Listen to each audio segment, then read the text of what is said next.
Eu sou Edivaldo Ramos de Oliveira, economista, especialista em finanças públicas, doutorando em Sociologia pela Universidade Federal do Paraná e em Economia pela Universidade Federal do ABC, pesquisador da FIP e do Observatório das Metrópoles, Núcleo Curitiba.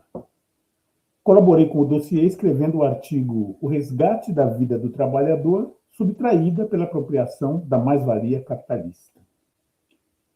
A campanha pelo fim da escala 6x1 tem comportado uma abordagem política marcada por um intenso embate entre as forças produtivas progressistas, representadas por trabalhadores, parlamentares, sindicalistas, ativistas sociais e intelectuais associados a forças de esquerda, e o campo conservador, que se expressa por empresários, políticos, representantes da classe patronal, mídia corporativa, frações da academia e demais segmentos conservadores da sociedade. O grande impulsionador popular dessa causa, que por fora de estruturas partidárias ou de organizações de inserção social, forçaria a entrada do tema na agenda do país e na pauta do Congresso Nacional, foi um movimento surgido nas redes sociais denominado Vida Além do Trabalho, VAT, criado em setembro de 2023, no Rio de Janeiro, pelo ex-comerciário Rick Azevedo, ele mesmo uma vítima, sob vários aspectos, das consequências nefastas do trabalho estafante da escala 6x1. As reivindicações possuem foco principal na mudança da periodização da dinâmica de trabalho, folgando mais de uma vez por semana, e na respectiva redução da jornada de trabalho, algo para entre 36 ou 40 horas semanais de trabalho. No debate político que se instalou desde o início da campanha, diversos argumentos foram expostos, caracterizando uma consolidada polarização e denotando os respectivos interesses de classe envolvidos, expondo visões de mundo não apenas antagônicas, mas particularmente associadas a distintos níveis de civilidade e capacidade de resiliência social. Sintetizando o embate entre ambos os lados, podemos caracterizá-lo como uma disputa importante entre as forças produtivas e as forças de exploração. O trabalho e o capital, a classe trabalhadora e a classe patronal, os trabalhadores e os empresários, com expressivo aporte de atores institucionais a favor da manutenção do status quo. Os defensores do fim da escala 6x1 demonstram preocupação com a saúde mental e a qualidade de vida do trabalhador. Alegam que não haverá redução de produtividade e que serão gerados cerca de 4,5 milhões de empregos, estimativas constante do estudo da professora Marilena Teixeira, da Unicamp. Por outro lado, os opositores à proposta argumentam que o custo de mão de obra sofrerá significativo aumento, a produtividade cairá a níveis preocupantes e resultará em queda do PIB, o que, por si só, justificaria mudanças graduais, via acordos coletivos, considerando especificidades dos distintos setores, e não pela via constitucional. Reações contrárias do setor empresarial a avanços nos direitos dos trabalhadores sempre foram uma constante no Brasil, historicamente pautado por características intrínsecas da nossa elite política empresarial, preconceituosa e segregacionista, apresentando um comportamento padrão extremamente semelhante ao longo do tempo, diante de qualquer mínimo incremento do rol de direitos trabalhistas. A criação do salário mínimo em 1940 despertou feroz oposição dos empresários, certo de que ocorreria um massivo fechamento de indústrias em razão da explosão dos custos com a folha de pagamento, o que era endossado por muitos economistas que previam uma perda de competitividade do país no exterior, além do aumento significativo do desemprego, o que resultaria em crise econômica e convulsão social. Implementada a CLT e asseguradas as férias remuneradas em 1943, os diversos segmentos empresariais argumentaram que isso seria um absurdo despropositado em um país pobre que não poderia se dar o luxo de remunerar quem não trabalhasse. E previram a queda da produção nacional e o aumento da inflação, em consequência das máquinas paradas por conta dessa concessão aos trabalhadores. Por fim, a implementação do 13º salário em 1962 foi proporcionalmente a que mais repercussão causou, visto que o jornal carioca O Globo, velho conhecido dos trabalhadores por suas posturas amplamente conservadoras e parciais em relação ao empresariado, capitaneou e deu voz a uma reação acalorada das classes dominantes, classificando a medida como um desastre incalculável para a economia do país e um golpe no desenvolvimento do Brasil, o que alimentaria uma hiperinflação imediata e uma quebra generalizada de empresas. Nada disso ocorreu. A verdade é que o histórico de reações dos segmentos empresariais apresenta um claro padrão comportamental. Tão logo as mudanças passaram a ocupar destaque no debate público e um conjunto de fatos que o tempo se encarregou de registrar. Tão logo as medidas foram aprovadas e passaram a ser incorporadas ao cotidiano socioeconômico do país. O foco inicial da reação reside na disseminação de um incontornável aumento dos custos trabalhistas com salários e encargos, e no terrorismo retórico, segundo o qual muitas empresas irão à falência e as demissões serão incalculáveis.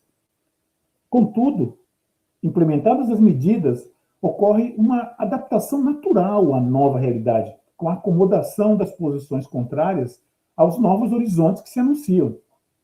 O que rapidamente se identificou, por exemplo, no caso do 13º salário, que de anunciador do fim do mundo passou a ser admitido como o principal motor de vendas do varejo no final do ano, no final de todos os anos, gerando imediatos benefícios aos empresários que ferozmente o criticavam. Elaborando-se um balanço de quem efetivamente ganha ou perde com a manutenção da escala 6x1, podemos afirmar: quem ganha? Empresas de comércio e serviços, que mantêm custos operacionais mais baixos, evitando gastos adicionais com novas contratações ou pagamento de horas extras. Pequenas empresas que já atuam com baixa margem de ganho precisam evitar o repasse de custos adicionais para os preços.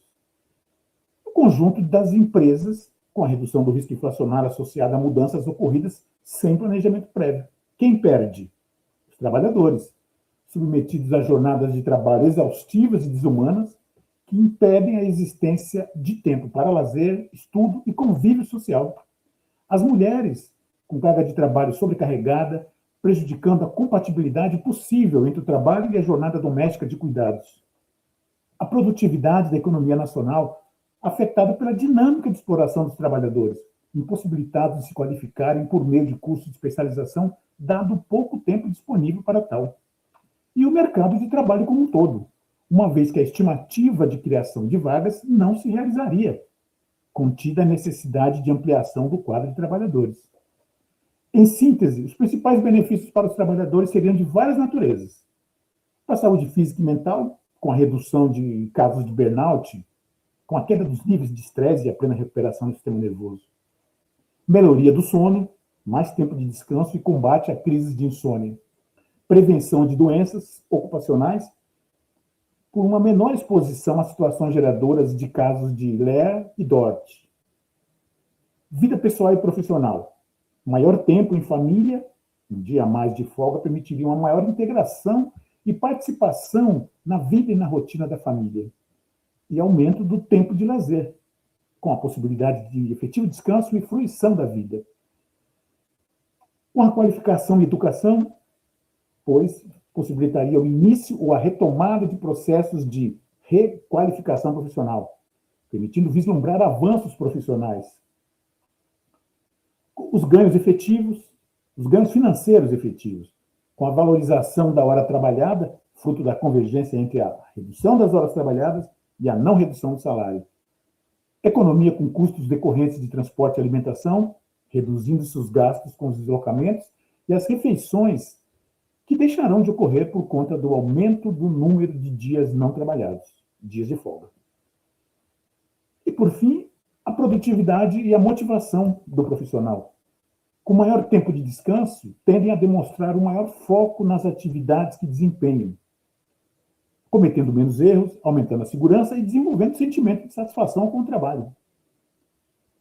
Por outro lado, o fim da escala 6x1 também poderia gerar um conjunto de potenciais benefícios e oportunidades para os diversos segmentos do empresariado. Como, por exemplo, o aumento da produtividade. Vários estudos, em especial lembro mais uma vez o da professora Marilena Teixeira, da Unicamp, apontam para o substancial aumento da produtividade, podendo gerar cerca de 4,5 milhões de novos empregos, em decorrência da criação de turnos extras de trabalho. Com a dinamização do giro da economia local, a elevação do número de dias de folga dos trabalhadores proporcionaria maiores expectativas de aumento de consumo, o que poderia resultar em demandas crescentes e assegurariam faturamentos maiores para as empresas.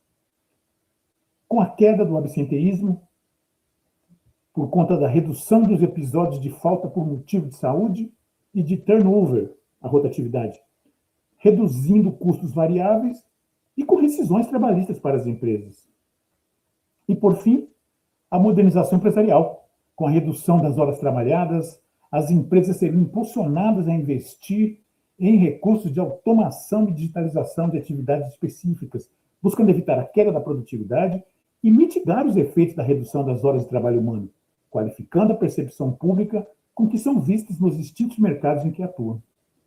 No campo da institucionalidade, 3 propostas mobilizam as tratativas e encaminhamentos havidos até o momento. A PEC da deputada Érica Hilton, do PSOL de São Paulo, que propõe um modelo semanal de 4 dias de trabalho com redução da jornada de trabalho para 36 horas e que passa por articulações que visam, de alguma maneira, alterar esses quantitativos, tanto do dia de trabalho por semana, ou da quantidade de dias de folga, quanto da jornada de trabalho. Uma adequação para que seja aprovada no Congresso. A PEC 148 de 2015 e a PEC 4 de 2025, integradas. Sugere o trabalho por até 5 dias por semana, com redução da jornada para 40 horas. E, por fim, o PL do Executivo, que até o momento só se conhece o desejo público recente de alteração da jornada de trabalho por parte do Executivo. Contudo, o governo ainda não apresentou nenhum projeto de mudança, nem avançou na construção popular de alternativas para o caso. Em toda a movimentação que a campanha já despertou, contrária ou favoravelmente, impressiona a evolução da postura do governo federal sobre o tema, indo da apatia inicial à empolgação atual. Ainda que muito tarde, há que se reconhecer a importância de o governo aderir à causa, pois trata-se de um agente de especial relevância e grande capacidade de ação. Inicialmente indiferente ou excessivamente comedido a respeito do assunto da redução da escala de trabalho, que comportaria tanto uma redução das horas trabalhadas na semana, quanto dos dias consecutivos de trabalho antes das folgas, e uma clara intenção de incrementar uma melhor qualidade de vida para os trabalhadores atingidos, a posição do governo Lula despertou surpresa e indignação por se tratar de um governo de forte inspiração popular e progressista, eleito em contraposição à opção neofascista expressa por Jair Bolsonaro. Em novembro de 2024, o ministro do Trabalho, Luiz Marinho, ele mesmo, com décadas de atuação no movimento sindical, pelo PT e pela CUT, tornou pública a posição oficial do governo ao declarar que a pauta continha elementos de pouca maturidade política, declarando que esse tema deveria ser tratado no âmbito das negociações entre patrões e empregados, expressando tanto um distanciamento abissal do estágio atual das lutas dos trabalhadores, quanto a falta de percepção de que a simples negociação direta entre as partes envolvidas, capital e trabalho, como forma de resolução de conflitos, se caracteriza por enormes diferenças assimétricas, o que inviabiliza a possibilidade de êxito dos trabalhadores. Contudo, à medida que a campanha pelo fim da escala 6x1 ganhou tração e ocupou as ruas do país, e também espaço na mídia, nas redes sociais, o governo foi flexibilizando sua postura, até que em fins de 2025 houve sinais de adesão governista, com o próprio presidente Lula, em sua mensagem de final de ano, declarando-se favorável ao fim da escala 6x1, evidentemente com um olhar atento para o enorme popular da causa e do potencial eleitoral que desperta, particularmente com a proximidade da movimentação em torno da campanha eleitoral de 2026. É em episódios como a luta pelo fim da escala 6x1 que conseguimos identificar a verdadeira dimensão do capitalismo e o quanto a relação do capital com o trabalho pode ser nefasta, desumana e prejudicial à vida do trabalhador. Ainda que represente de forma eloquente uma clara manifestação de escravidão moderna, Os capitalistas insistem em manter as coisas como estão, reproduzindo e potencializando a cada dia o extremo da extração de mais-valia do trabalhador, destituindo-lhe do direito à vida. É isso.